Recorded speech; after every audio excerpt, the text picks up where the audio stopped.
Picture this. A man sits alone in his tent on the frozen banks of the Danube River, watching his breath crystallize in the bitter air.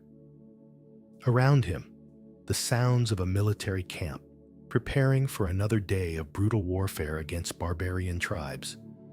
But instead of studying battle plans or sharpening weapons, this man, the most powerful person in the known world, writes quietly in a leather-bound journal. He's not recording military strategies or political schemes. He's examining his own soul, questioning his deepest assumptions about power, mortality, and what it means to live a meaningful life. This is Marcus Aurelius, the philosopher emperor, whose private thoughts would become one of history's most profound guides to human flourishing. Here was a man who wielded absolute power over 60 million people, yet spent his nights wrestling with questions about humility and service. A ruler who commanded vast armies while contemplating the fleeting nature of all earthly glory. A leader who could have indulged every desire, yet chose the difficult path of self-discipline and moral reflection. If you're finding value in these explorations, I'd love a quick like or subscribe. It truly makes a difference. I'm always fascinated to know where you're tuning in from, so leave a comment with your city and what time it is there. There's something beautiful about our little global community connecting through these timeless stories. Now, settle in, maybe grab a warm drink, and let's journey into tonight's exploration together. We're going to discover why the inner writings of a Roman emperor from 18 centuries ago might hold the keys to navigating our modern struggles with anxiety, purpose, and finding peace in chaos. What emerges from Marcus Aurelius's Meditations isn't just another philosophical treatise, but a raw, honest record of someone trying to live according to the highest principles while facing the most challenging circumstances imaginable. His insights reveal how ancient Stoic wisdom can transform our relationship with suffering, success, and the fundamental question of how to maintain inner tranquility while engaging fully with a chaotic world. Part 1. The Reluctant Emperor and the Burden of Power. Marcus Aurelius never wanted to be emperor. Born Marcus Annius Verus in 121 CE, he was drawn to philosophy from an early age, dreaming of a life devoted to contemplation and learning rather than political power. His early education under the finest tutors in Rome exposed him to the great philosophical traditions: Platonism, Aristotelianism, and particularly Stoicism, which would become his lifelong guide. He showed such promise as a thinker that even as a young man, senators and intellectuals sought his insights on complex moral and political questions. But fate had different plans. Emperor Antoninus Pius, recognizing the young man's exceptional character and intelligence, adopted Marcus as his heir and began grooming him for imperial responsibilities he never sought. For nearly 20 years, Marcus watched and learned as Antoninus ruled with wisdom and restraint, seeing firsthand both the immense possibilities and crushing burdens of absolute power. He understood that accepting the throne meant sacrificing his philosophical aspirations to serve the empire and its people. When Antoninus died in 161 CE, the 40-year-old Marcus Aurelius inherited an empire facing multiple crises. Plague ravaged the eastern provinces. Germanic tribes pressed against the northern borders. Political intrigue threatened stability from within. Natural disasters strained resources across the Mediterranean. The philosophical life he'd envisioned dissolved into an endless succession of military campaigns, administrative decisions, and political negotiations that would consume the rest of his days. This tension between philosophical ideals and practical responsibilities created the unique perspective that makes Marcus Aurelius so compelling and relevant today. Unlike other ancient philosophers who could retreat to academies or gardens to contemplate theoretical questions, Marcus had to apply Stoic principles while making life and death decisions that affected millions of people. His Meditations records this struggle, not abstract philosophical speculation, but practical wisdom forged in the crucible of real-world leadership. The weight of imperial responsibility reveals itself throughout his private writings. He constantly reminds himself that his power is temporary and that death will eventually strip away all earthly authority. He struggles with anger and frustration when subordinates disappoint him, or when events spiral beyond his control. He questions whether his efforts to maintain justice and order actually serve the common good, or merely perpetuate systems that create suffering. These aren't the confident pronouncements of a philosopher secure in his theories, but the honest reflections of someone trying to live virtuously under extraordinary pressure. Yet Marcus never used his circumstances as excuses for moral compromise or philosophical abandonment. Instead, he developed approaches to power that reflected his deepest convictions about human dignity and social responsibility. He refused to execute political enemies, preferring exile or rehabilitation. He personally led troops in dangerous campaigns rather than commanding from safety. He sold imperial treasures to fund relief efforts during famines and plagues. His legal reforms protected slaves, gladiators, and other vulnerable populations from abuse. This integration of philosophical reflection with practical leadership demonstrates how Stoic principles can guide decision-making in complex real-world situations. Marcus shows that wisdom isn't just about understanding abstract truths, but about applying those truths consistently, even when doing so requires personal sacrifice or political courage. His example proves that philosophical commitment can survive and even flourish under the most challenging circumstances when it's grounded in genuine conviction rather than mere intellectual exercise. The reluctant emperor's approach to power also reveals profound insights about the relationship between individual virtue and social responsibility. Marcus understood that his personal character development wasn't a private matter, but had enormous consequences for millions of people who depended on his decisions. This recognition motivated his relentless self-examination and moral discipline, not out of self-absorption, but from awareness that his inner state directly affected his ability to serve others effectively. Part 2. The Stoic Foundation: Understanding the Philosophy Behind the Emperor.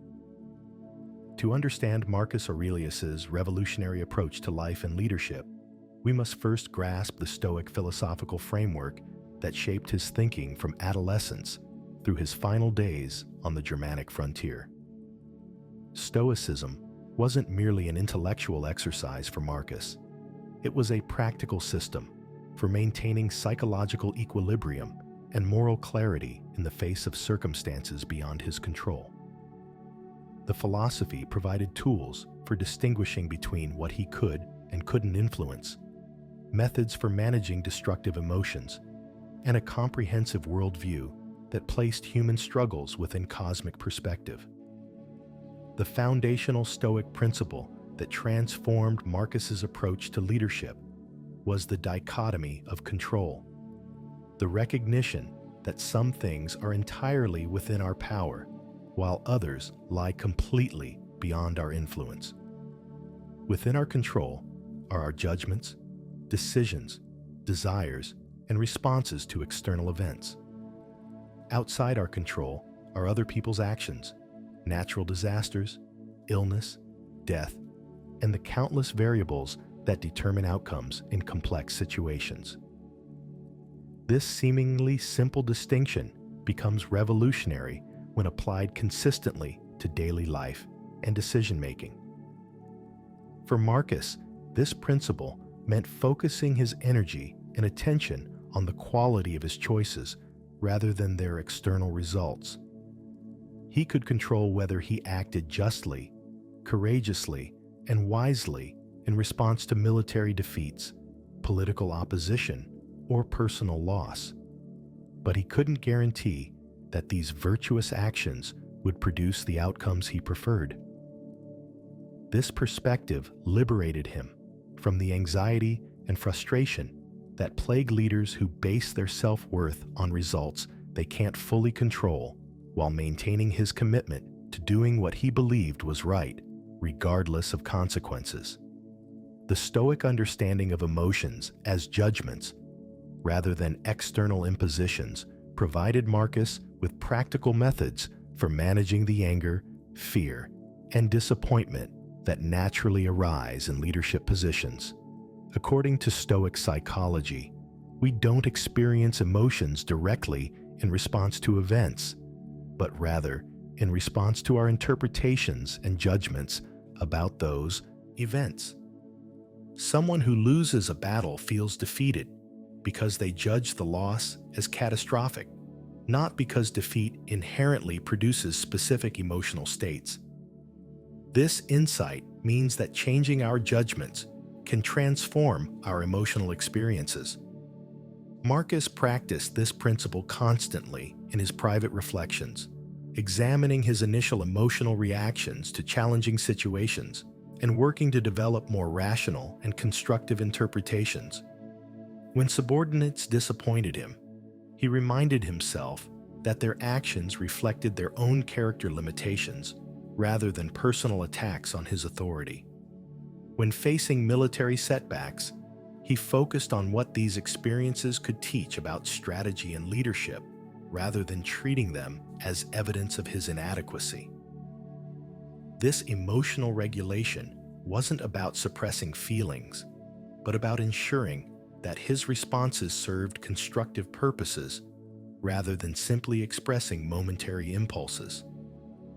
The Stoic concept of preferred indifference helped Marcus navigate the complex relationship between worldly success and genuine well-being.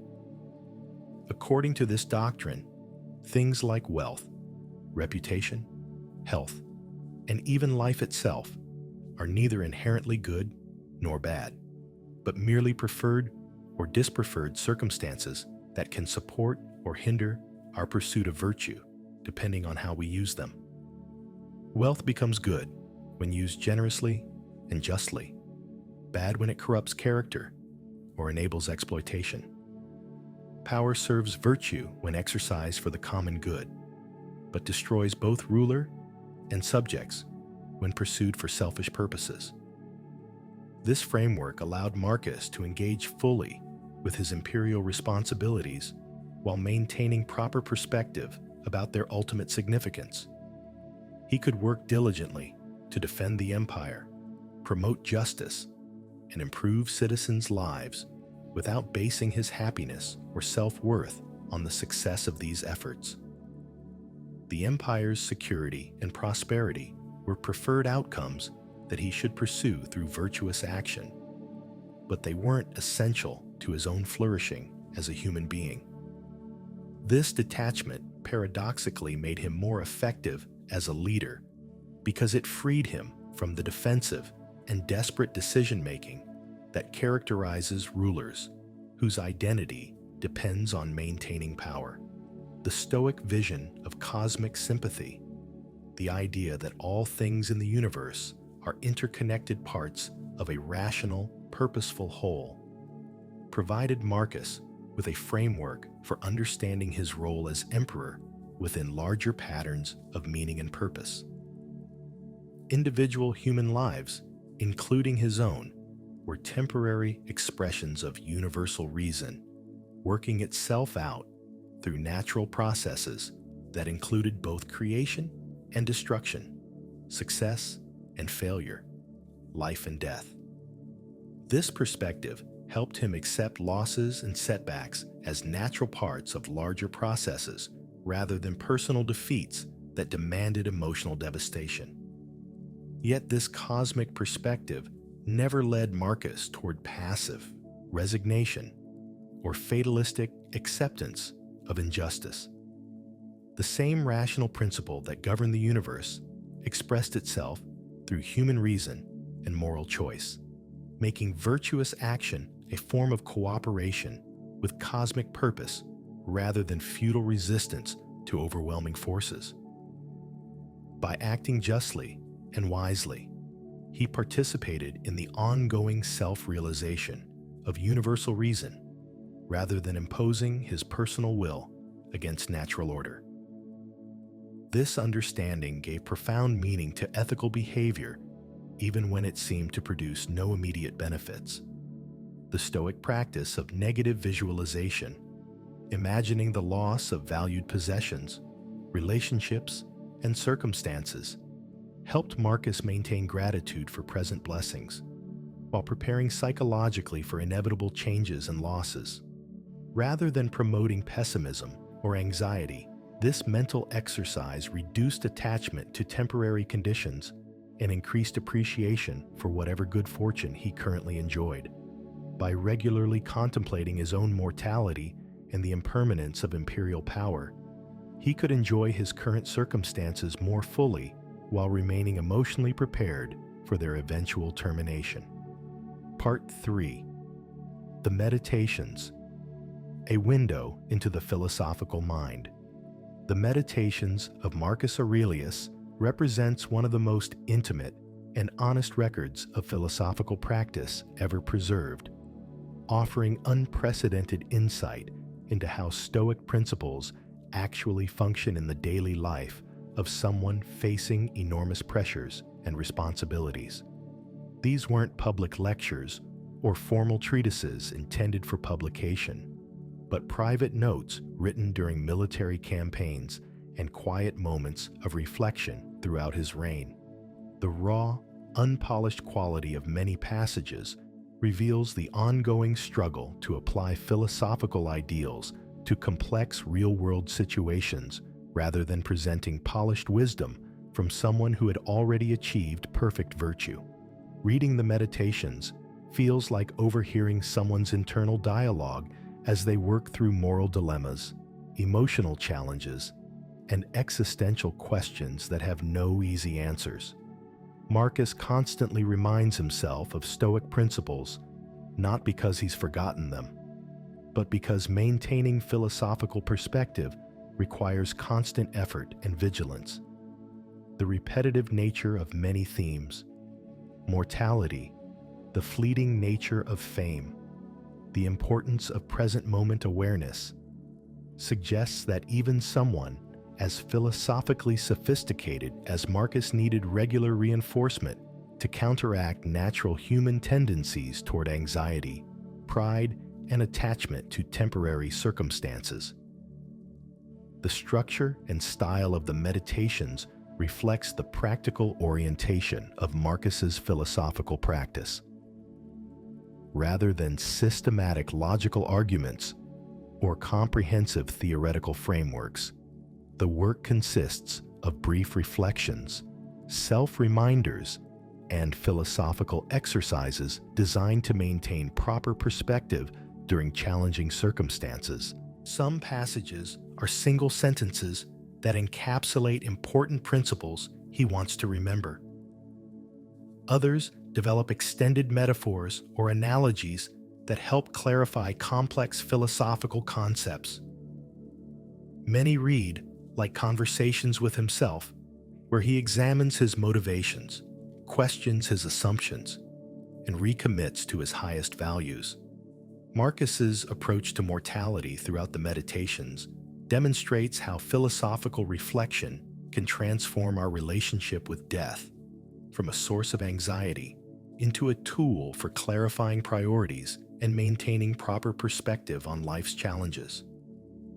He constantly reminds himself that his life, like everyone else's, is temporary, and that death could come at any moment, regardless of his imperial power or careful planning.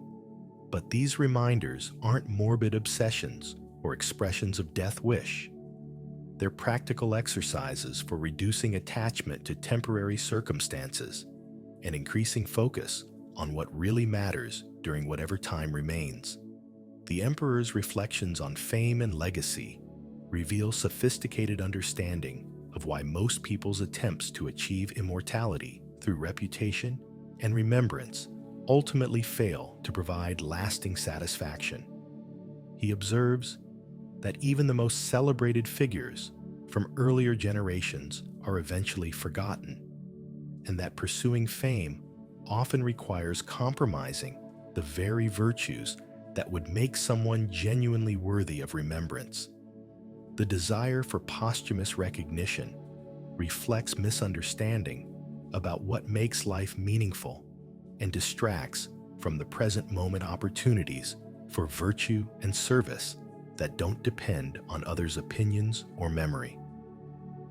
Marcus's treatment of anger and interpersonal conflict in the Meditations provides practical guidance for maintaining relationships and resolving disputes without compromising moral principles or emotional equilibrium. He regularly reminds himself that others' behavior reflects their own character and understanding, rather than personal attacks on his dignity or authority. When people act badly, they're typically pursuing what they mistakenly believe will make them happy, rather than deliberately choosing evil for its own sake. This perspective enables forgiveness and constructive response to difficult behavior without requiring approval or acceptance of harmful actions. The Meditations also reveals Marcus's ongoing struggle with the tension between his philosophical ideals and the practical compromises required by political leadership. He questions whether some of his decisions truly serve justice or merely maintain order through expedient measures that avoid deeper reforms. He worries about whether his attempts to protect the empire might perpetuate systems that create suffering for future generations. These honest acknowledgments of moral uncertainty demonstrate intellectual humility and commitment to ongoing ethical reflection rather than self-righteous confidence in his choices. Perhaps most remarkably, the Meditations shows how philosophical practice can provide strength and clarity during periods of extreme stress without requiring retreat from worldly responsibilities or emotional engagement with human suffering. Marcus doesn't achieve serenity by becoming indifferent to outcomes or disconnected from others' welfare, but by maintaining clear understanding of what he can and cannot control, while committing fully to virtuous action within his sphere of influence. This integration of wisdom and engagement offers a model for how philosophy can enhance rather than diminish our capacity for effective action and genuine care for others. The personal tone and honest self-examination throughout the Meditations makes Marcus Aurelius accessible and relatable, despite his extraordinary circumstances and historical distance. His struggles with procrastination, self-doubt, frustration with others, and uncertainty about important decisions reflect universal human experiences that transcend cultural and temporal boundaries. Yet his consistent return to philosophical principles and determination to maintain virtue despite these challenges demonstrates how ancient wisdom can provide practical guidance for contemporary life. Part 4. The Art of Self-Discipline. Training the Mind for Resilience. Marcus Aurelius understood that philosophical knowledge alone was insufficient for maintaining virtue and tranquility under pressure. These qualities required systematic mental training and disciplined practice that strengthened psychological resilience the same way physical exercise builds bodily strength. His approach to self-discipline wasn't based on harsh self-denial or rigid adherence to arbitrary rules, but on developing the mental habits and emotional responses that would enable consistent, virtuous action, even in the most challenging circumstances. The Meditations records this training process, revealing specific techniques and exercises that can help anyone develop greater psychological stability and moral clarity. The foundation of Marcus's self-discipline was his commitment to regular morning reflection that set proper intentions and perspective for each day's activities. Before addressing official responsibilities or responding to immediate pressures, he would spend time reminding himself of Stoic principles, examining his motivations, and preparing mentally for whatever challenges the day might bring. This wasn't just casual thinking, but systematic practice designed to establish the right mental framework for making decisions and responding to events according to philosophical wisdom rather than emotional impulse or social pressure. These morning meditations typically involved several specific exercises that strengthen different aspects of psychological resilience.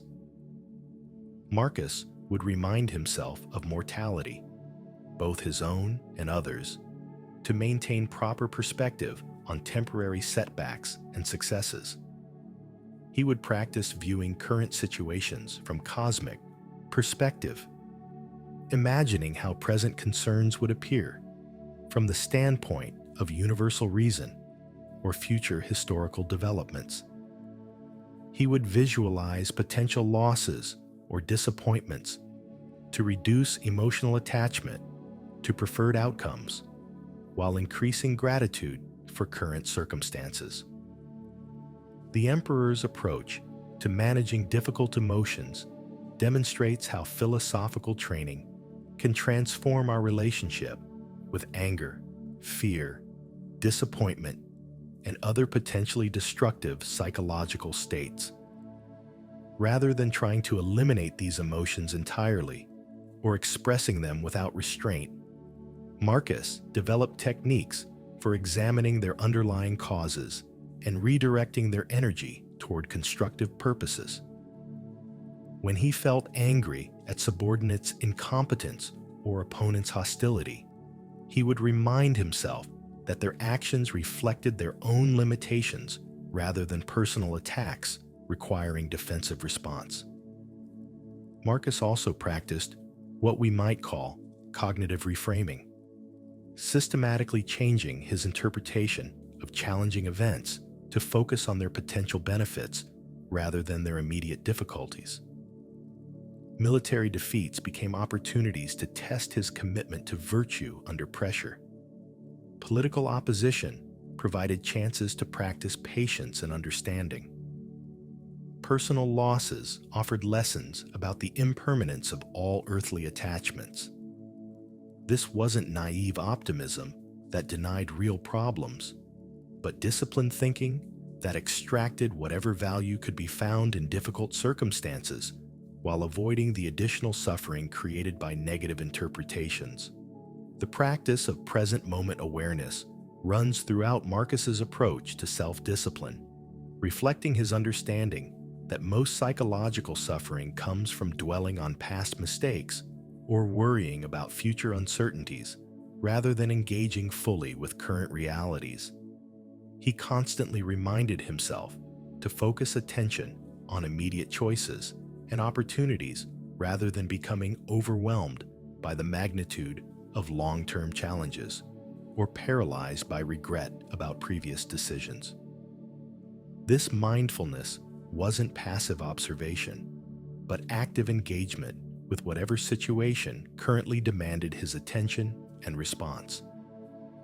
Marcus's training in intellectual humility helped him maintain learning orientation and openness to correction, despite his position of absolute authority, where few people would dare to challenge his opinions or decisions.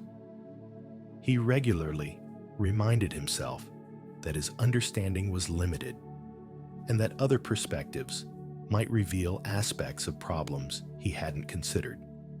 This humility wasn't self-deprecation or lack of confidence, but realistic assessment of human cognitive limitations that motivated careful thinking and willingness to revise views when presented with better evidence or reasoning. The emperor's approach to physical discomfort and hardship reveals how philosophical training can transform our relationship with pain, illness, and other unavoidable aspects of human existence. Marcus spent years living in military camps, enduring harsh weather, primitive conditions, and constant threats to his safety.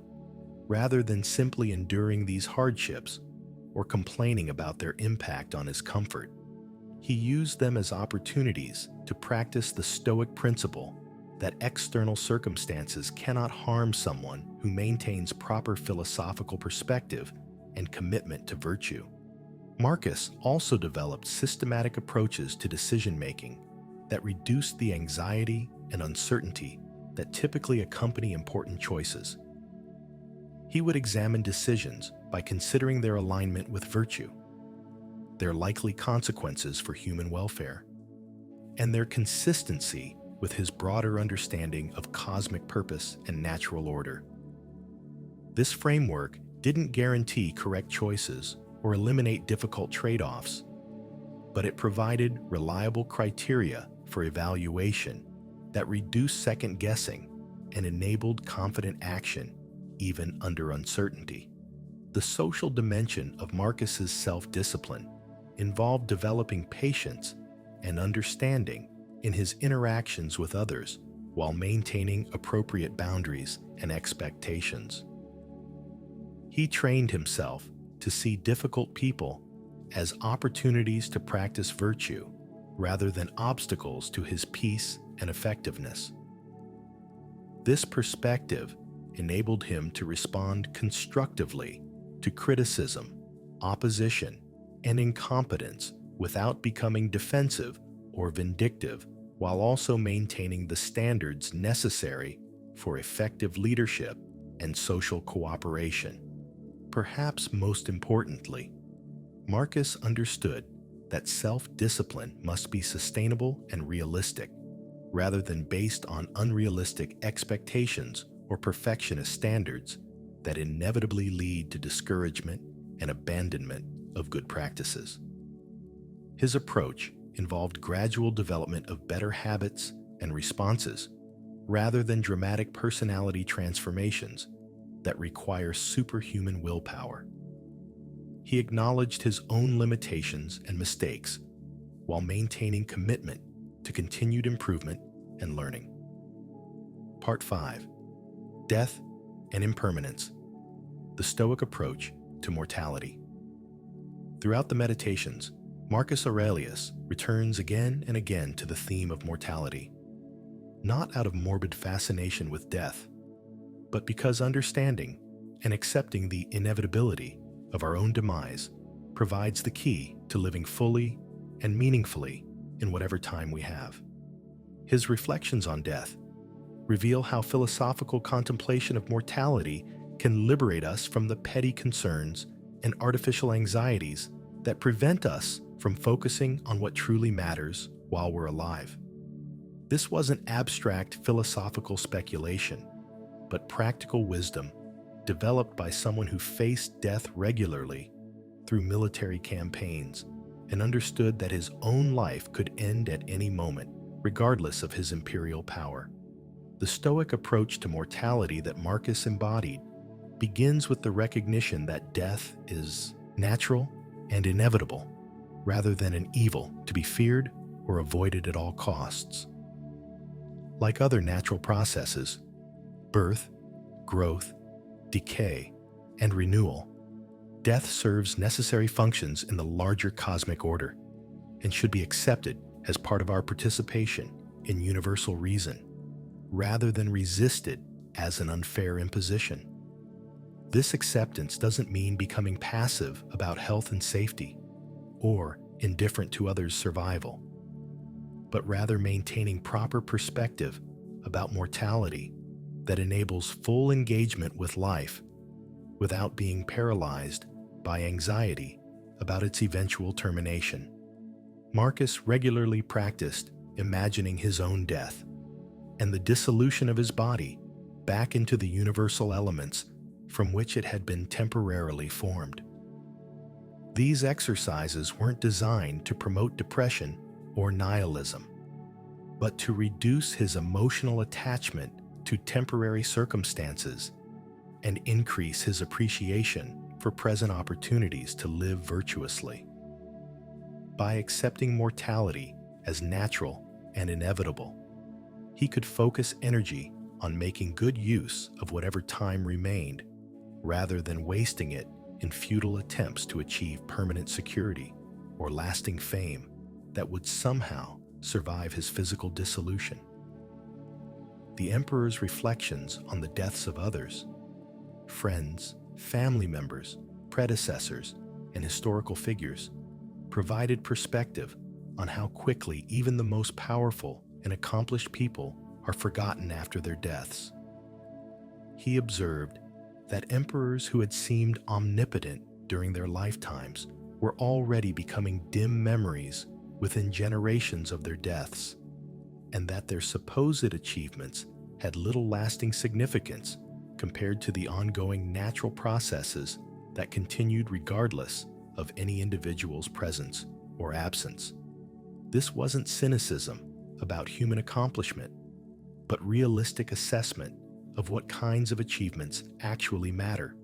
Marcus's approach to legacy and remembrance reveals sophisticated understanding of why most people's attempts to achieve immortality through fame or historical impact ultimately fail to provide genuine satisfaction or meaning. The desire to be remembered reflects misunderstanding about what makes life valuable and distracts from present moment opportunities for virtue that don't depend on others' recognition or approval. Someone who acts justly and kindly toward their contemporaries has already achieved the most meaningful form of human excellence, regardless of whether future generations know their name or celebrate their contributions. The Stoic understanding of death as liberation from the burdens and limitations of embodied existence provided Marcus with comfort during periods of illness, exhaustion, and emotional stress, without promoting escape from worldly responsibilities or relationships. Death would eventually free him from the physical pain of illness, the emotional strain of disappointing others, and the mental fatigue of making difficult decisions under pressure. But this anticipated relief didn't make him wish for death or become careless about his health.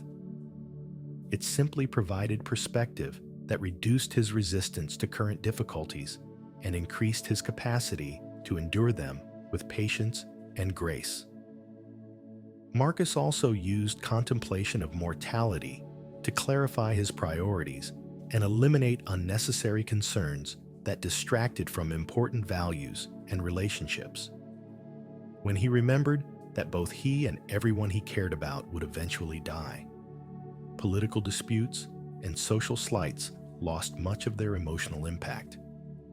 Temporary setbacks and embarrassments seemed less significant when viewed against the backdrop of ultimate mortality that rendered all worldly concerns relatively unimportant. This perspective enabled him to maintain focus on virtue and service rather than becoming absorbed in competitive struggles for status or vindication.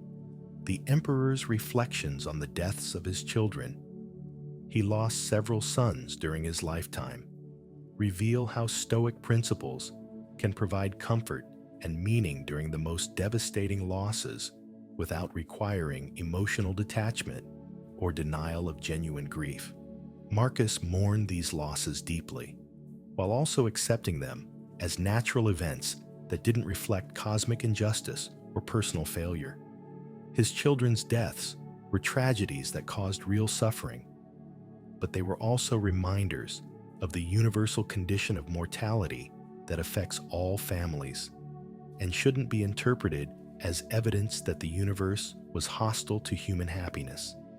Marcus's approach to anticipating his own death involved practical considerations about how to prepare his successors and ensure smooth transition of imperial responsibilities.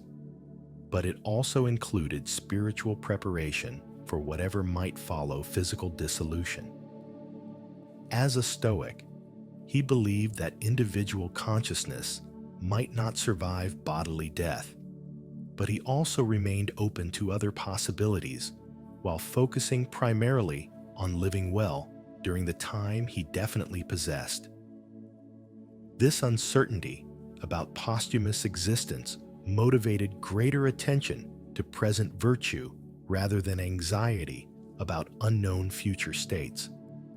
The courage that Marcus displayed in facing dangerous military situations and continuing his duties despite declining health demonstrated how philosophical preparation for death can enhance rather than diminish our engagement with life. Someone who has accepted mortality and prepared psychologically for its inevitability can take appropriate risks for worthy causes without being paralyzed by fear of death or recklessly indifferent to survival. They can make sacrifices for others' welfare without resentment and endure hardships without self-pity because they understand these challenges as natural parts of human existence rather than unfair impositions. Perhaps most importantly, Marcus's contemplation of mortality led him to appreciate the preciousness of present moments and opportunities for virtue that might not be available tomorrow. Each day became valuable not because it brought him closer to achieving permanent security or lasting fame, but because it offered new chances to live according to his highest understanding and to serve others according to their needs. This temporal urgency motivated consistent moral effort without creating anxiety about past mistakes or future uncertainties that lay beyond his control. Part 6. Justice and Service. The Emperor's Moral Philosophy. Marcus Aurelius developed a sophisticated understanding of justice that went far beyond legal procedures or political arrangements to encompass a comprehensive vision of how individuals should relate to one another and to the larger community of humanity. His approach to justice wasn't abstract philosophical theory, but practical wisdom applied daily through imperial decisions that affected millions of people.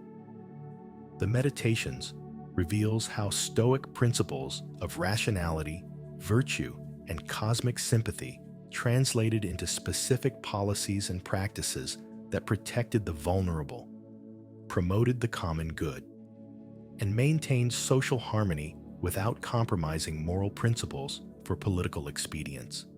The foundation of Marcus's approach to justice was his recognition that all humans share in universal reason and therefore possess inherent dignity that demands respect regardless of their social status, cultural background, or personal characteristics.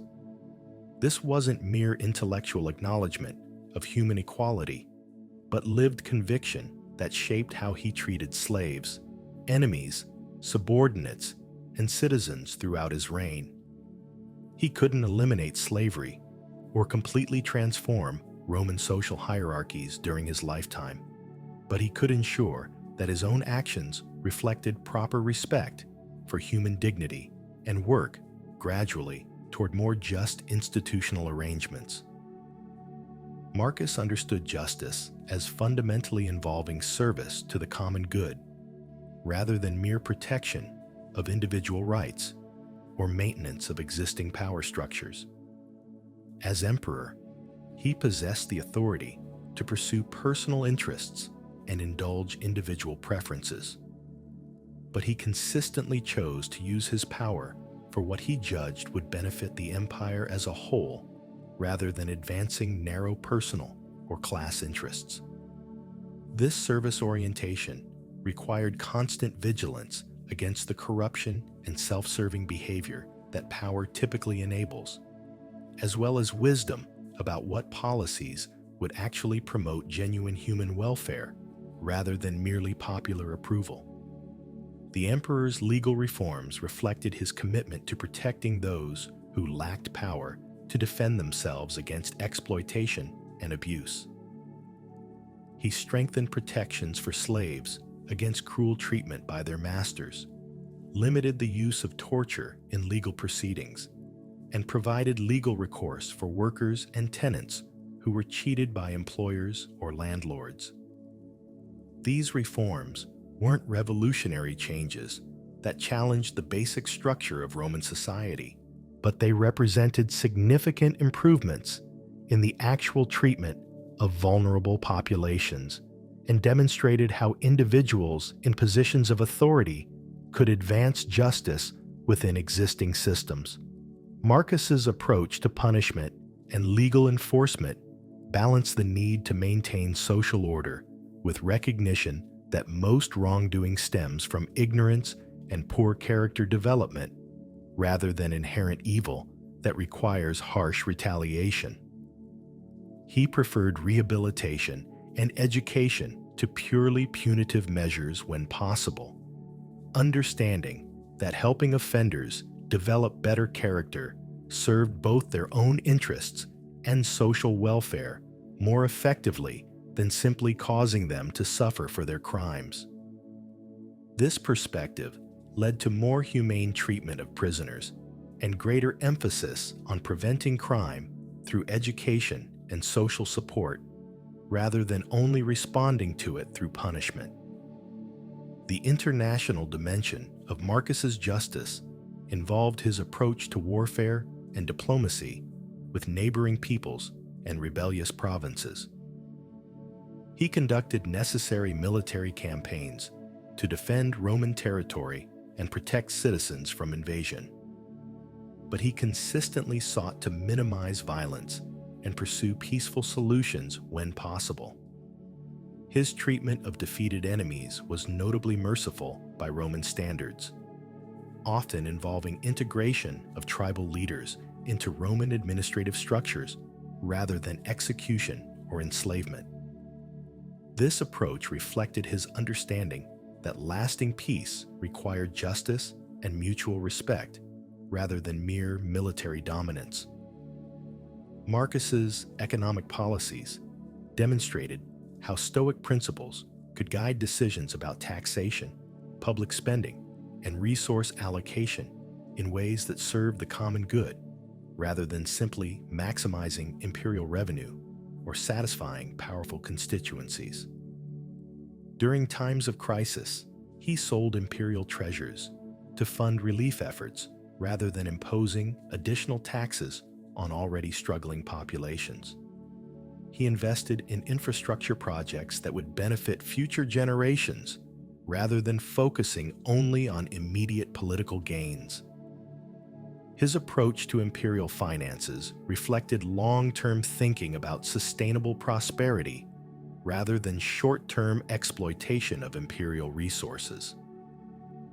The emperor's handling of religious diversity and cultural differences throughout the empire illustrated how philosophical commitment to justice could promote tolerance and inclusion without requiring abandonment of personal convictions or community standards. Marcus remained committed to traditional Roman religious practices, while allowing other cultures to maintain their own traditions as long as they didn't threaten social order or involve practices that violated basic human dignity. This balance between respect for diversity and maintenance of shared civic values provided a model for how pluralistic societies could function without fragmenting into competing factions. Marcus also understood that personal example was often more influential than official policies in promoting justice and virtue throughout society. His own behavior as emperor, his accessibility to citizens seeking redress, his fairness in judicial proceedings, his refusal to execute political enemies, his personal participation in dangerous military campaigns, communicated messages about proper leadership that influenced other officials and citizens throughout the empire. This modeling function of authority figures demonstrates how individual commitment to virtue can have social impacts that extend far beyond direct policy implementation. The emperor's reflections on wealth and material possessions reveal how Stoic principles could guide economic behavior in ways that promoted justice without requiring complete rejection of material goods or economic development. Marcus lived modestly by imperial standards while ensuring that his personal spending didn't burden taxpayers or divert resources from more important social needs. He viewed wealth as a tool for serving others rather than a measure of personal worth or means of personal gratification. This approach demonstrated how people with economic advantages could use their resources responsibly while avoiding both the guilt that sometimes accompanies prosperity and the selfishness that typically corrupts those who possess significant wealth. Perhaps most importantly, Marcus recognized that achieving perfect justice within imperfect institutions and fallen human nature was impossible, but that this limitation didn't excuse inaction or compromise of moral principles. He worked consistently to improve conditions and advance justice within the constraints of his historical situation, while accepting that complete solutions to social problems lay beyond any individual's capacity to achieve. This combination of moral idealism with practical realism enabled sustained effort toward justice without the discouragement that often results from unrealistic expectations about what political action can accomplish. Part 7. The Inner Citadel. Building Psychological Fortress. Marcus Aurelius developed the concept that Stoic philosophers call the inner citadel, a psychological fortress of virtue and wisdom that remains impregnable regardless of external circumstances or other people's actions. This isn't about emotional detachment or indifference to the world, but about building inner resources that enable consistent virtue and tranquility, even when facing loss, opposition, or failure. The Meditations records his systematic work to construct this inner fortress through daily practices and mental exercises that strengthened his capacity to maintain proper perspective and moral clarity under pressure. The foundation of the inner citadel is the recognition that our happiness and self-worth must be based on factors within our control rather than external circumstances that can change without warning. Marcus constantly reminded himself that his essential well-being depended on his choices and character rather than his success as emperor, others' opinions of his performance, or the ultimate fate of the Roman Empire. This doesn't mean becoming indifferent to outcomes or ceasing to work for good results, but rather maintaining psychological stability that isn't dependent on achieving preferred external conditions. Building this inner fortress required developing what Marcus called the discipline of desire, training himself to want only what was actually possible and beneficial rather than becoming attached to outcomes he couldn't control. This involved systematic examination of his expectations and preferences to identify which desires served virtue and which created unnecessary suffering through attachment to circumstances beyond his influence. When he desired military victory, he had to distinguish between his legitimate hope for success and any emotional attachment that would cause distress if defeat occurred despite his best efforts. The emperor practiced the discipline of action by ensuring that his behavior consistently reflected his philosophical principles regardless of external pressures or incentives to compromise. This required clarity about what actions virtue demanded in specific situations and the courage to follow through even when doing so involved personal cost or social disapproval.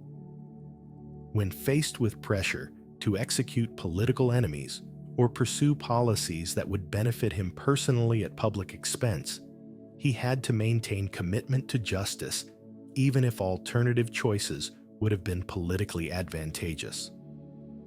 Marcus also developed the discipline of assent, careful examination of his judgments and interpretations to ensure they were based on accurate perception rather than emotional distortion or unconscious bias. This involved recognizing the difference between facts and his opinions about those facts, and taking responsibility for the interpretations that shaped his emotional responses to events. When subordinates disappointed him, he had to distinguish between their actual behavior and his judgments about what their behavior meant for his authority or effectiveness as a leader. The practice of cosmic perspective played a crucial role in maintaining the inner citadel by placing current concerns within the broader context of universal reason and natural order. When Marcus felt overwhelmed by immediate pressures or discouraged by temporary setbacks, he would imagine viewing his situation from the standpoint of cosmic reason or from future historical developments that would render present concerns relatively insignificant. This wasn't escapism or denial, but a technique for maintaining proper proportion about the relative importance of different challenges and opportunities. Marcus's approach to criticism and opposition demonstrates how the inner citadel provides protection against external attacks on one's reputation or authority without requiring defensive responses that often escalate conflicts unnecessarily. When critics questioned his policies or enemies spread hostile rumors, he could evaluate their claims objectively rather than reacting emotionally to perceived threats to his image. If criticism contained valid points, he could learn from it and improve his approach. If it was unfair or malicious, he could ignore it without feeling compelled to defend himself or retaliate against his opponents. The emperor's handling of physical discomfort and illness illustrates how philosophical training can transform our relationship with bodily suffering from a source of misery into an opportunity for developing patience and resilience. Marcus spent years dealing with chronic health problems while living in primitive military conditions that exacerbated his symptoms. Rather than allowing physical discomfort to justify self-pity or compromise of his duties, he used these experiences to practice the Stoic principle that external circumstances cannot harm someone who maintains proper philosophical perspective. Mental exercises played a central role in constructing and maintaining the inner citadel through daily practices that strengthened psychological resilience and moral clarity. Marcus regularly practiced negative visualization, imagining the loss of valued possessions, relationships, or circumstances to reduce emotional attachment and increase gratitude for current blessings. He practiced viewing obstacles as training opportunities that would strengthen his character rather than impediments to his happiness. He practiced seeing difficult people as chances to develop patience and understanding rather than threats to his peace and effectiveness. The inner citadel also required developing what Marcus called the view from above, regularly stepping back from immediate concerns to see them within broader contexts of time and space. When embroiled in political disputes or military challenges, he would imagine viewing the situation from cosmic perspective, where individual human conflicts appeared as tiny movements within vast natural processes. This wasn't escapism, but a tool for maintaining proper proportion and preventing temporary circumstances from overwhelming his judgment or emotional equilibrium. Marcus understood that building the inner citadel was ongoing work, rather than an achievement that could be completed and then maintained without effort. Each day brought new challenges that tested his philosophical preparation and revealed areas where his psychological fortress needed strengthening. The Meditations records this continuous construction project through his constant reminders to himself about Stoic principles, his examination of emotional reactions to daily events, and his recommitment to virtue despite the temptations and pressures that accompanied imperial power. Part 8. Relationships and Human Nature. The social dimension of Stoicism. Despite popular misconceptions about Stoicism as a philosophy of emotional detachment and social withdrawal, Marcus Aurelius demonstrated how Stoic principles could enhance rather than diminish our capacity for meaningful relationships and effective social cooperation. His understanding of human nature was neither naively optimistic nor cynically pessimistic, but realistically balanced, recognizing both the rational capacities that enable virtue and cooperation and the emotional limitations that create conflict and suffering. This balanced perspective enabled him to work effectively with others while maintaining appropriate expectations and boundaries. Marcus's approach to difficult people reveals sophisticated psychological wisdom about how to maintain relationships and achieve cooperation without becoming frustrated by others' limitations or compromising one's own principles. When subordinates disappointed him through incompetence or disloyalty, he reminded himself that their behavior reflected their own character development rather than personal attacks on his authority. This perspective enabled constructive responses focused on problem solving rather than defensive reactions that often escalate conflicts unnecessarily. The emperor understood that most people act according to their current understanding of what will make them happy, even when their judgments are mistaken or their methods are harmful to themselves and others. Someone who lies, cheats, or acts selfishly typically believes these behaviors will serve their interests better than honesty and consideration for others. This recognition enabled Marcus to respond to problematic behavior with education and correction rather than moral outrage, while still maintaining necessary boundaries and consequences.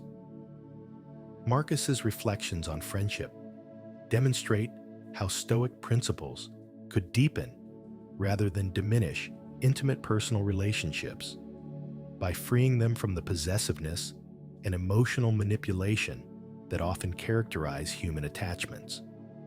True friendship, according to his understanding, involved mutual commitment to virtue and human flourishing rather than mere emotional satisfaction or personal advantage.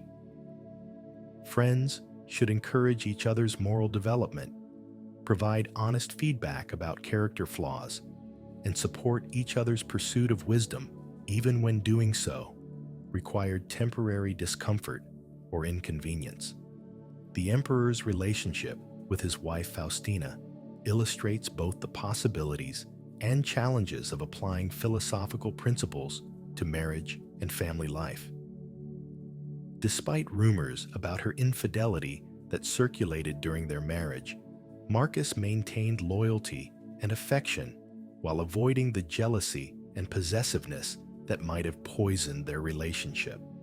Whether these rumors were accurate or not, his response demonstrated how Stoic principles could enable forgiveness and emotional stability even in the face of serious relationship challenges.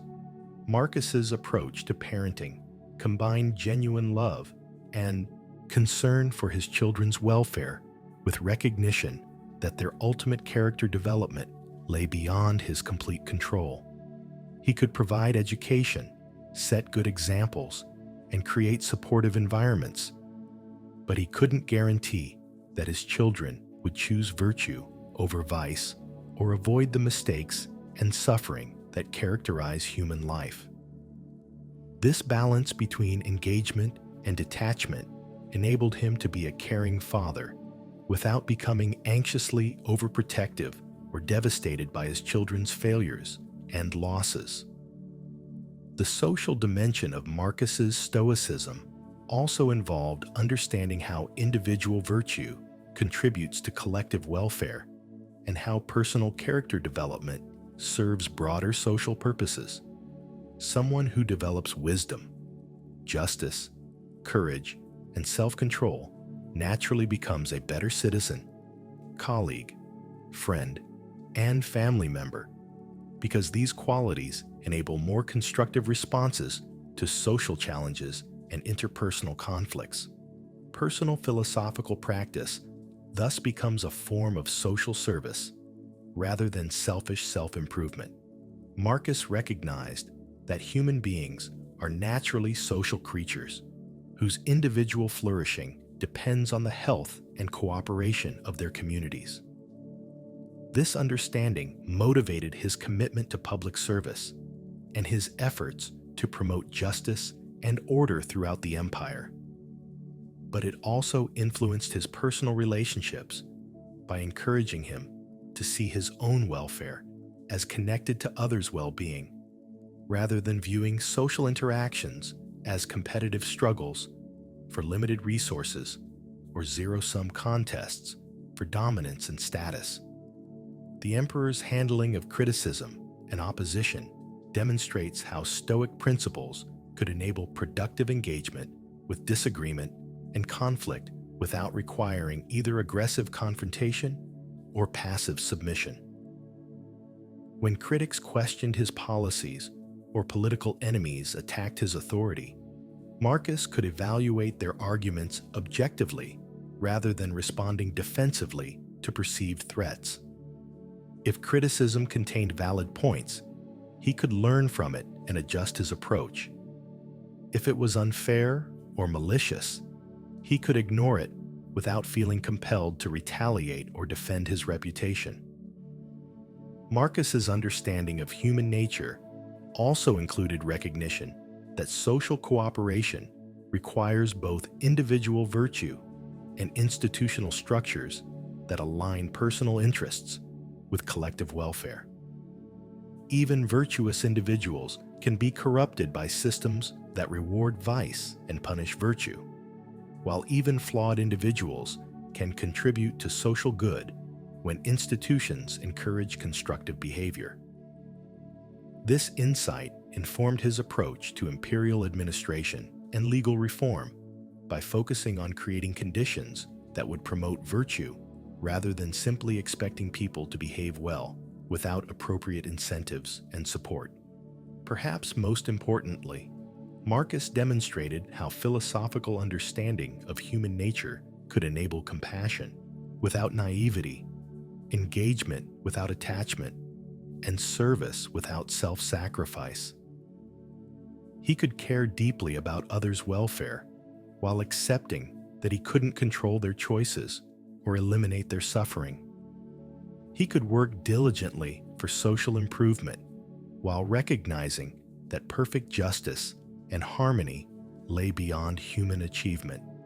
This balanced approach enabled sustained social engagement without the burnout and disillusionment that often affect people who base their satisfaction on external results rather than the quality of their own choices and character. Part 9. The Plague Years: Philosophy Under Extreme Pressure.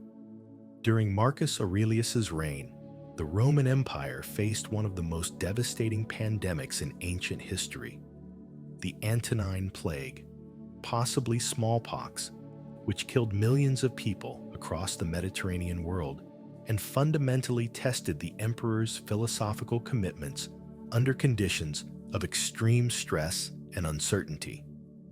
The plague years reveal how Stoic principles functioned when applied to circumstances that challenged every assumption about progress, prosperity, and imperial power. Marcus's response to this crisis demonstrates the practical value of philosophical preparation for handling catastrophic events that exceed normal human capacity to predict or control. The plague struck the empire around 165 CE, just as Marcus was establishing himself as sole emperor after sharing power with Lucius Verus.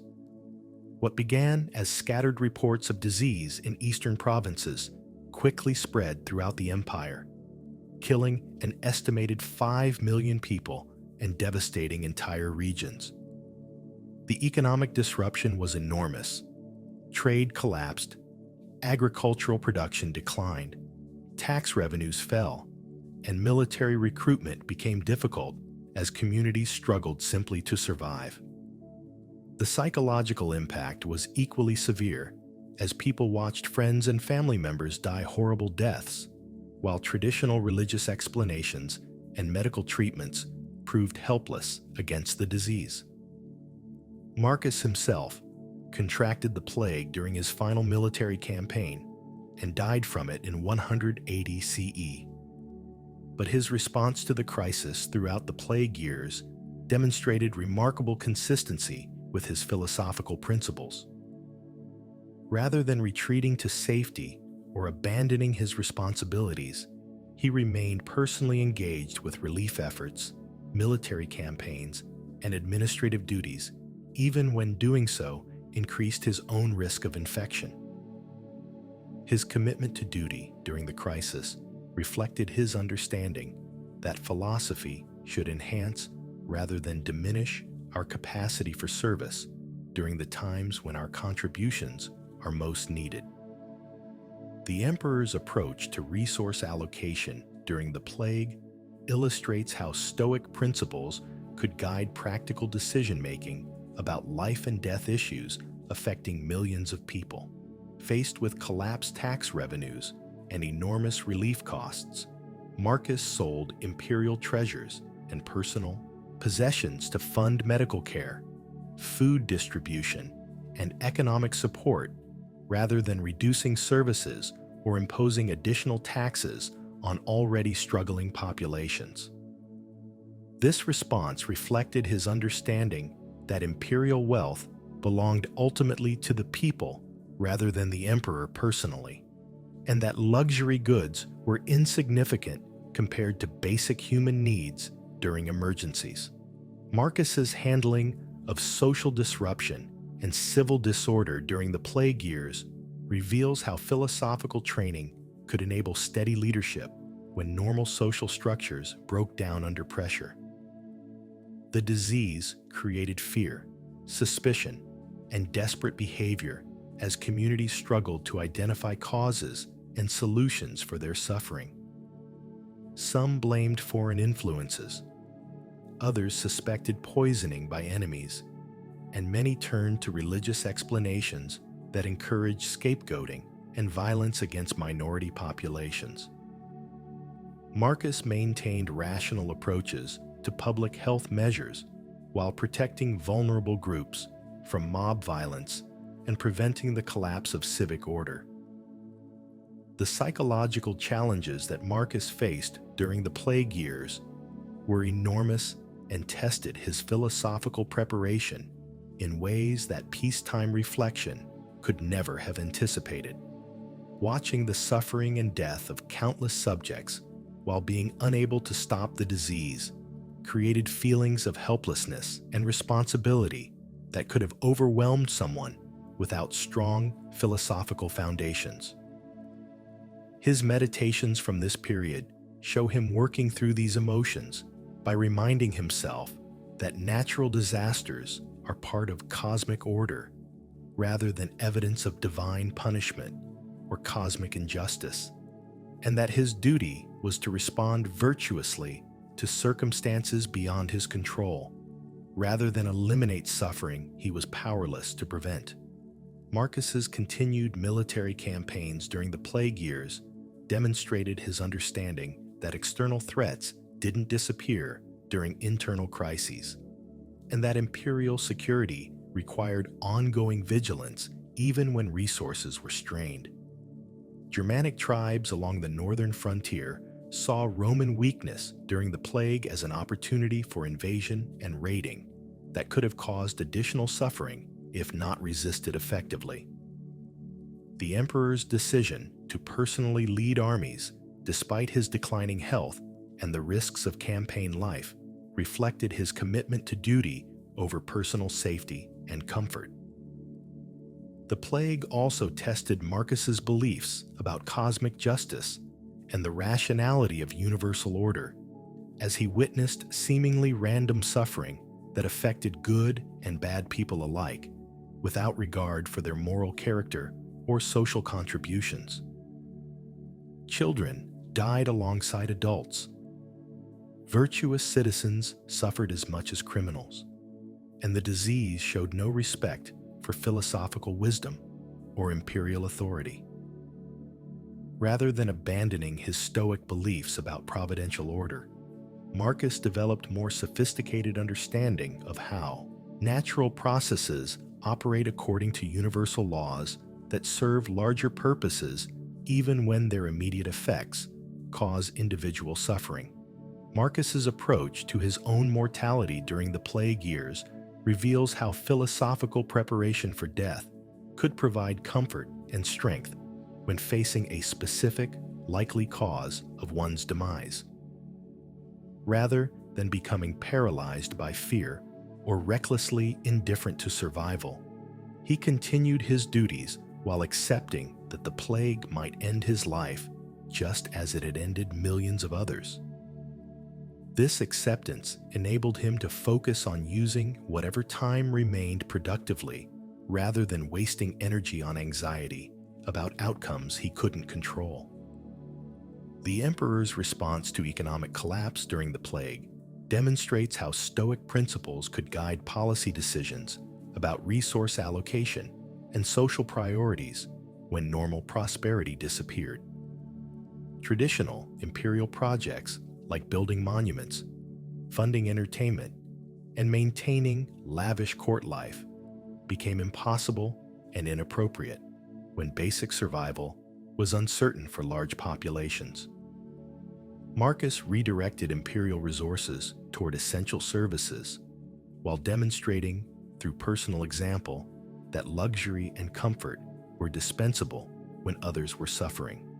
Perhaps most remarkably, Marcus maintained his commitment to justice and legal procedures even when the plague created pressures for authoritarian measures that might have been more efficient for crisis management.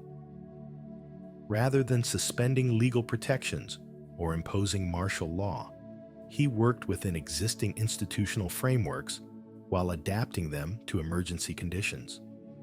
This response reflected his understanding that preserving justice during crises was more important than achieving maximum administrative efficiency, and that abandoning constitutional principles during emergencies often leads to permanent erosion of rights and freedoms. Part 10. The Danubian Reflections.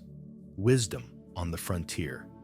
The final years of Marcus Aurelius's life were spent on the windswept plains along the Danube River, fighting a series of brutal campaigns against Germanic tribes, while his health declined and the burdens of empire weighed ever more heavily on his aging shoulders. It was here, in military camps, far from the comfort and culture of Rome, that he wrote many of the most profound passages in his meditations. Reflections that capture the essence of Stoic wisdom, refined by decades of practical experience and tested by the ultimate pressures of mortality, duty, and physical hardship. The Danubian frontier represented everything that challenged Roman civilization and imperial power: hostile tribes, harsh climate, primitive conditions, and constant uncertainty about survival and success. For Marcus, these campaigns became an extended philosophical retreat where the artificial supports and distractions of court life were stripped away, leaving only the essential questions about how to live and die well. The contrast between his position as the most powerful man in the world and his circumstances as a tired, sick soldier living in basic shelters created unique perspective on the relationship between external circumstances and inner peace. During these frontier years, Marcus refined his understanding of the relationship between physical discomfort and psychological well-being through direct experience of conditions that tested every aspect of his philosophical preparation. Chronic illness, inadequate shelter, poor food, and constant military pressures created suffering that no amount of imperial authority could eliminate. Yet his writings from this period show remarkable serenity and continued commitment to virtue, despite circumstances that might have broken someone without strong philosophical foundations. The Danube campaigns became a laboratory for testing whether Stoic principles actually worked under extreme conditions, rather than merely providing intellectual comfort during manageable difficulties.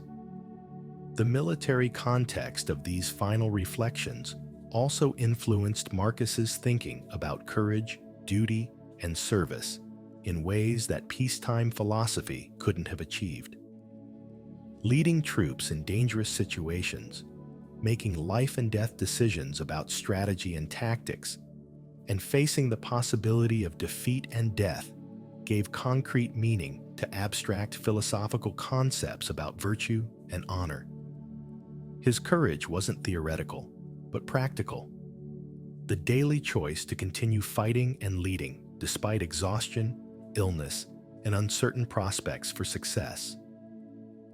Marcus's observations about his soldiers and enemies during the Danubian campaigns reveal sophisticated understanding of human nature under pressure that enriched his philosophical insights about virtue, character, and social cooperation. He saw how fear and hardship could bring out both the best and worst in people, inspiring heroic sacrifice and mutual support, but also creating selfishness, cowardice, and cruelty. These observations confirmed his belief that virtue required constant effort and vigilance because even good people could be corrupted by circumstances that overwhelmed their moral resources.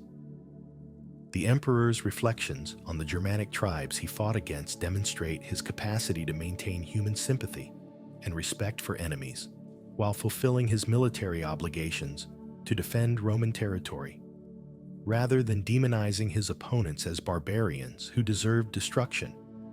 Marcus recognized them as human beings, pursuing what they believed were their own legitimate interests in survival and prosperity. This perspective enabled him to conduct warfare with restraint and mercy when possible, while maintaining the resolve necessary for effective military leadership. The physical isolation of the frontier camps provided Marcus with extended opportunities for solitary reflection that might not have been available amid the constant social obligations and administrative demands of life in Rome. The long winter months when active campaigning was impossible created natural retreats for philosophical contemplation and writing that produced some of his most insightful passages about mortality, virtue, and the meaning of human existence. This solitude was an escape from worldly responsibilities, but preparation for engaging them more effectively through renewed understanding and commitment. Marcus's declining health during the Danubian years forced him to confront his own mortality in immediate and practical ways that gave new urgency to his philosophical reflections. The abstract certainty that death would eventually come became the concrete reality that it might come soon, potentially before he could complete his military objectives or ensure smooth succession for the empire.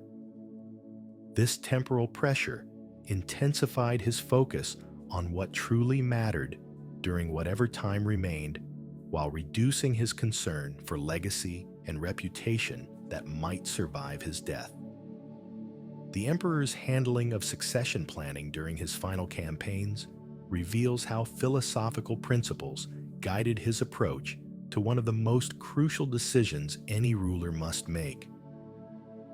Despite his reservations about his son Commodus's character and fitness for imperial responsibility, Marcus chose dynastic succession over adoption of a more qualified successor, possibly because he believed that political stability required continuity rather than merit-based selection that might encourage civil war.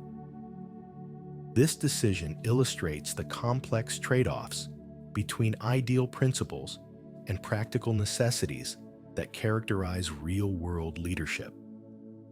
The harsh conditions of frontier life also provided Marcus with opportunities to practice voluntary hardship that strengthened his philosophical discipline and reduced his attachment to comfort and luxury.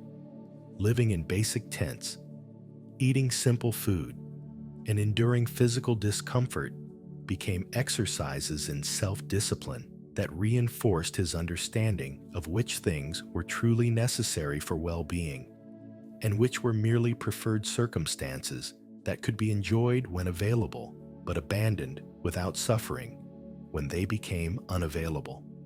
Marcus's final writings from the Danube reflect a profound integration of philosophical understanding with lived experience that gives them unique authority and depth.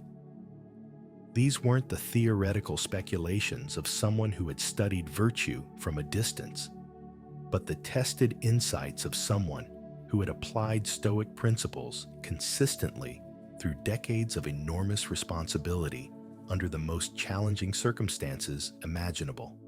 The wisdom contained in these passages emerges from the intersection of intellectual understanding with practical experience in ways that make them continuously relevant for anyone seeking guidance about how to live well under pressure.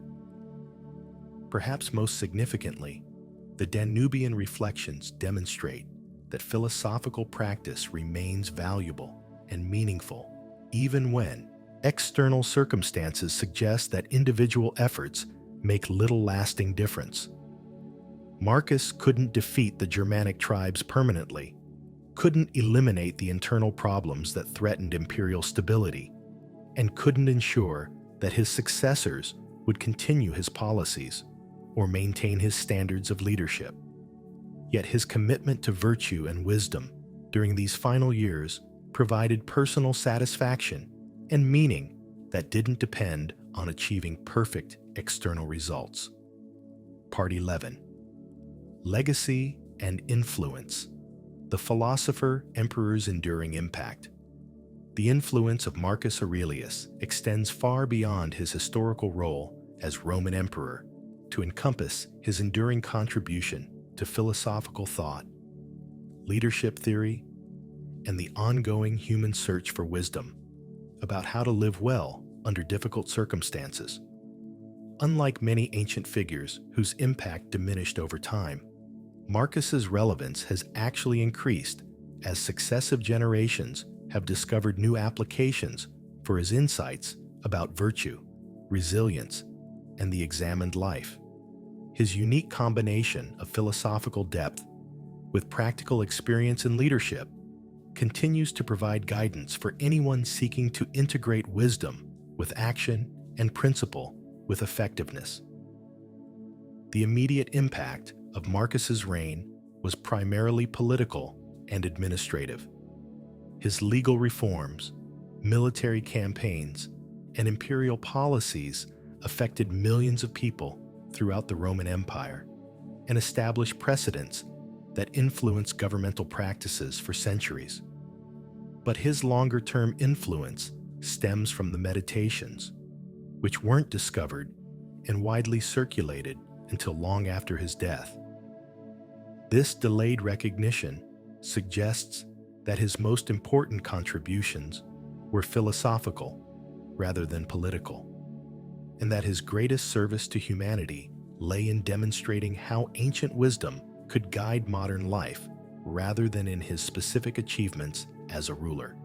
The Christian tradition found much to admire in Marcus's character and teachings, despite his official persecution of Christians during his reign.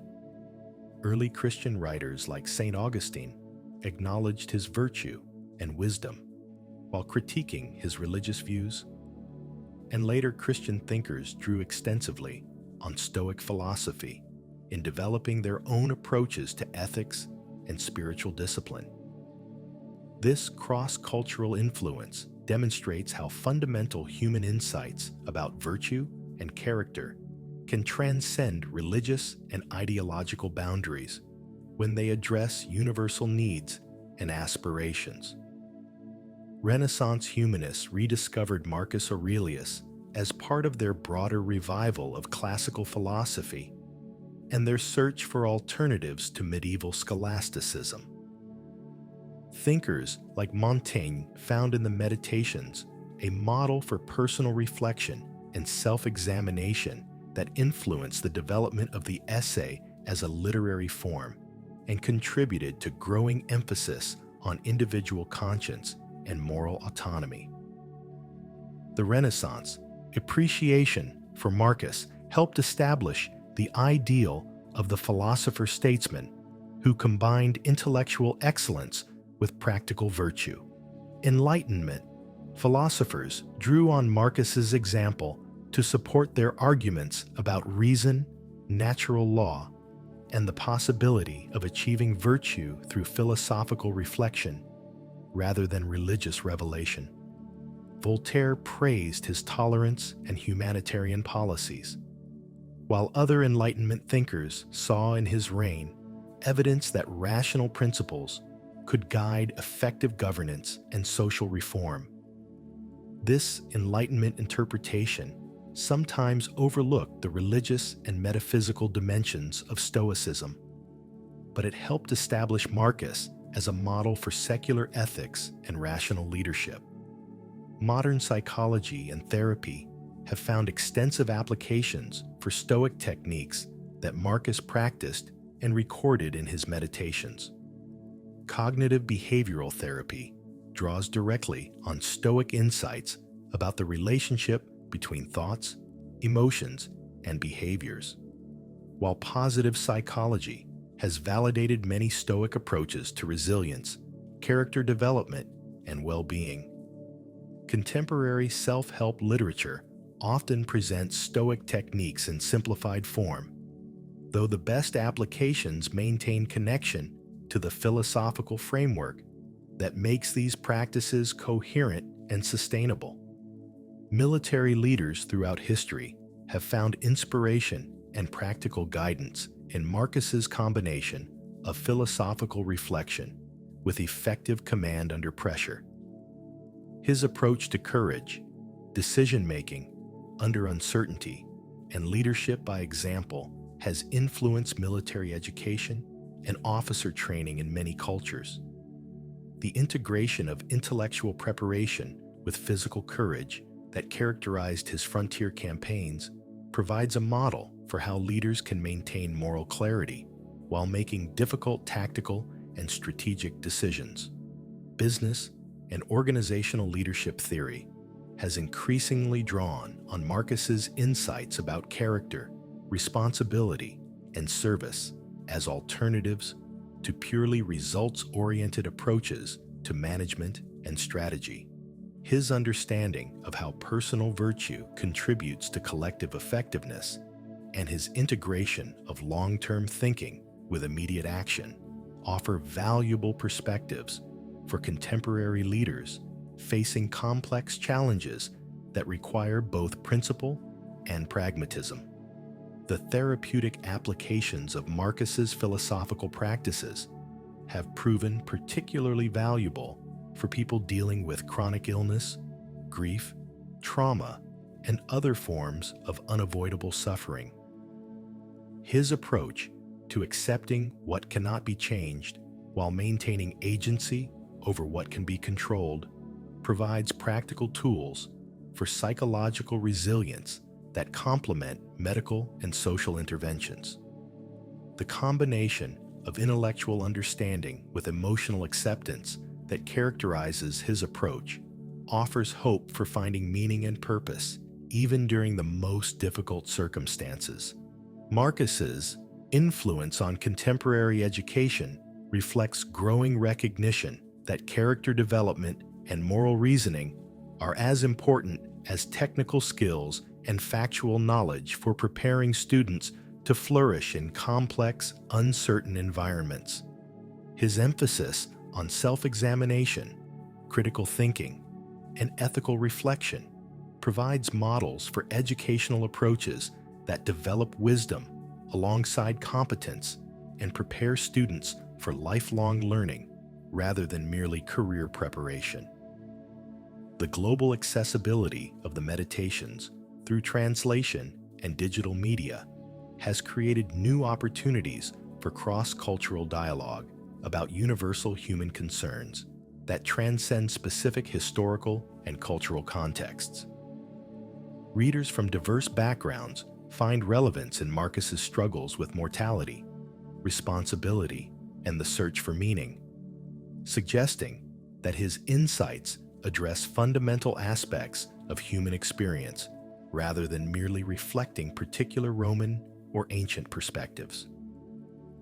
Perhaps most importantly, Marcus Aurelius continues to provide hope and inspiration for anyone who believes that individual virtue and wisdom can make meaningful differences in the world, despite the apparent dominance of forces beyond personal control. His example demonstrates that philosophical commitment can survive and even flourish under the most challenging circumstances, and that the pursuit of wisdom remains valuable regardless of external recognition or measurable results. In an age when many people feel overwhelmed by global problems and personal challenges that seem beyond individual capacity to address, Marcus's legacy reminds us that we retain agency over our character and choices even when we cannot control outcomes. Part 12. The Eternal Return. Why Marcus Aurelius matters today. In our contemporary world of rapid technological change, global uncertainty, and personal anxiety, the philosophical insights of Marcus Aurelius offer remarkably relevant guidance for navigating the psychological and moral challenges that characterize modern life. His combination of practical wisdom with intellectual depth provides tools for maintaining inner peace and moral clarity amid external chaos, while remaining fully engaged with the responsibilities and relationships that give life meaning. Understanding why his ancient insights remain vital requires recognizing how fundamental human concerns about purpose, suffering, and virtue persist beneath changing historical circumstances and technological capabilities. The Stoic principle of focusing on what we can control while accepting what lies beyond our influence has never been more applicable than in our current era of information overload and global interconnectedness. Contemporary life presents us with constant awareness of problems we cannot directly solve: climate change, political polarization, economic inequality, global conflicts that can create feelings of helplessness and anxiety if we don't maintain proper perspective about our sphere of influence. Marcus's approach provides practical methods for engaging constructively with large-scale challenges while maintaining psychological health and personal effectiveness. The Emperor's insights about the relationship between virtue and happiness offer crucial alternatives to consumer culture and social media environments that often promote external validation and material accumulation as sources of satisfaction and self-worth. His understanding that genuine well-being comes from character development and meaningful service rather than wealth, fame, or pleasure, provides sustainable foundations for life satisfaction that don't depend on circumstances beyond our control. This perspective becomes increasingly valuable as traditional sources of meaning and community continue to erode in many modern societies. Marcus's approach to mortality and impermanence speaks directly to contemporary anxiety about aging, death, and the apparent meaninglessness of existence in a scientific worldview that sometimes reduces human beings to temporary arrangements of matter and energy. His ability to find purpose and satisfaction in virtuous action, despite accepting that death ends individual consciousness, offers models for how people can maintain hope and engagement without requiring religious beliefs about personal immortality or cosmic justice that many find intellectually unconvincing. The digital age has created new forms of the social pressures and relationship challenges that Marcus addressed through his insights about human nature and interpersonal virtue.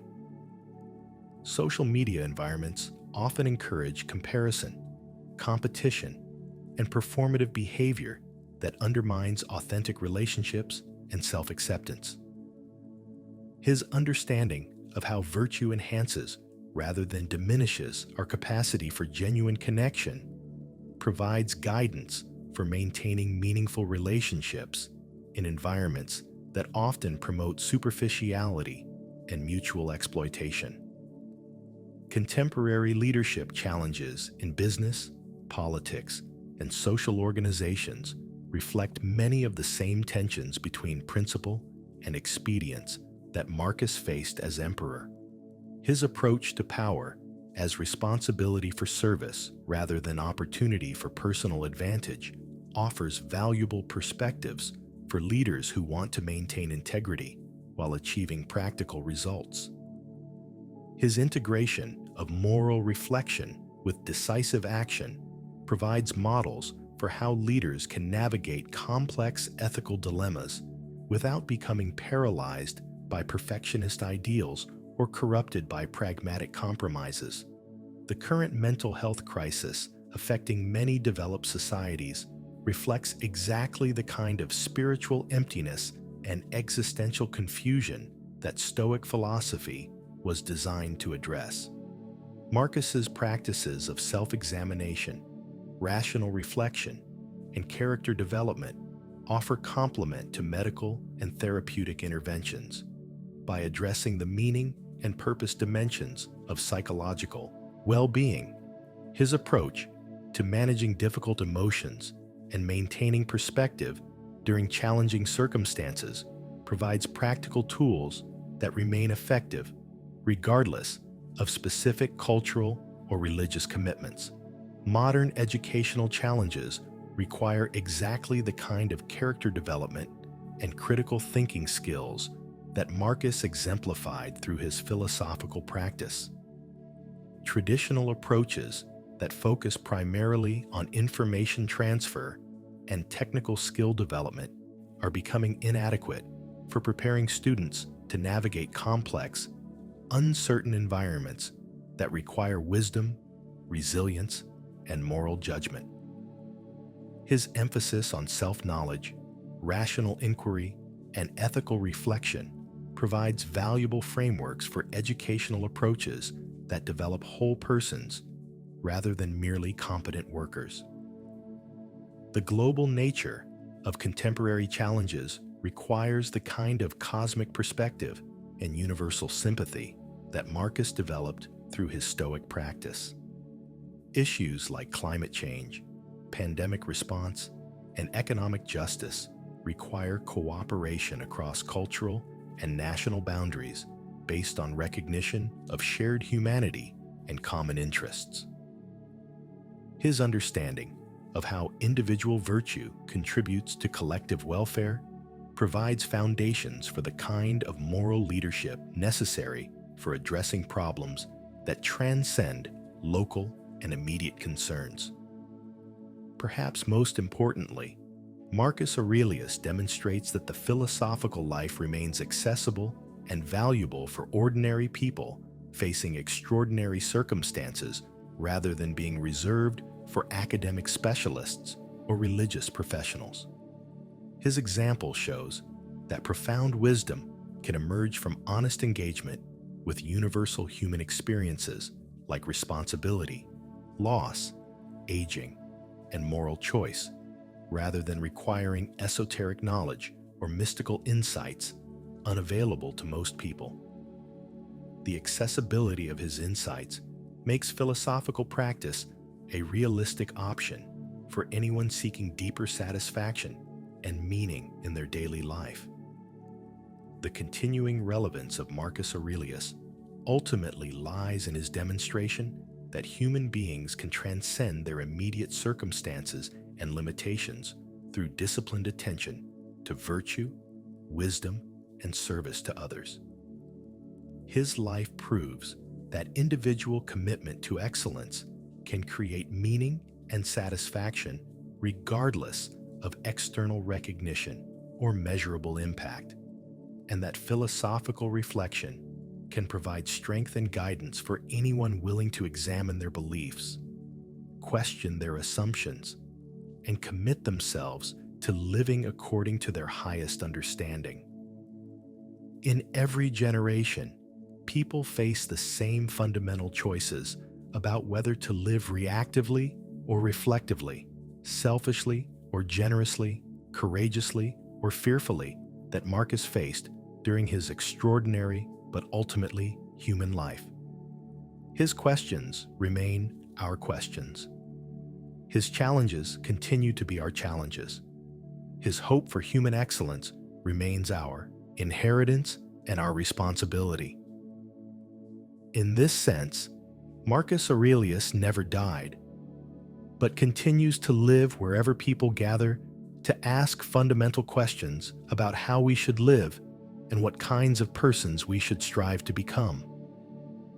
The examined life that he practiced remains the essential task of every human being who seeks authentic existence and meaningful contribution to the ongoing human conversation about wisdom, virtue, and the possibilities for human flourishing in the face of inevitable mortality and uncertainty. The legacy of Marcus Aurelius reminds us that regardless of our historical circumstances or personal limitations, we retain the capacity to choose virtue over vice, wisdom over ignorance, and service over selfishness. These choices, made consistently over time, create the kind of character and life that provides genuine satisfaction regardless of external circumstances or other people's recognition.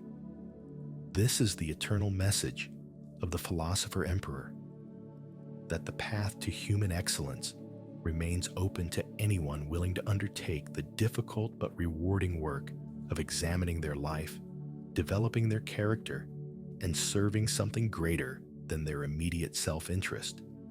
In this commitment, we find not only personal fulfillment, but also our contribution to the ongoing human project of creating meaning, beauty, and justice in a universe that offers no guarantees except the opportunity to choose well in whatever circumstances we find ourselves.